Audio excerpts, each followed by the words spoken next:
Magandang araw Luzon, Visayas at Mindanao, kasama ang buong Kilimtam News Team. Ako si Princess Casador, hatid namin ang tampok na balita ngayong araw. Ito ang Punto Balita. Muling pamumunuan ng Kagawarang Edukasyon ang pagdiriwang ng National Teachers Month at World Teachers Day. Ngayong taon, layunin ng DepEd ng patuloy na kilalanin ang makabuluhang papel ng mga guro sa pagturo ng mga batang Pilipino. May timang Together for Teachers, layunin din ang DepEd na pagdiriwang ang kausayan at katikilaan ng gurong Pilipino.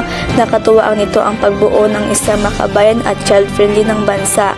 Ayon sa DepEd, nagsisilbi ring isang mekanismo ang pagdiriwang ng pagbuo ng mas malawakang suporta at tulong para sa mga guro. Para sa balita, ako si Princess Casador. Magandang araw sa inyong lahat.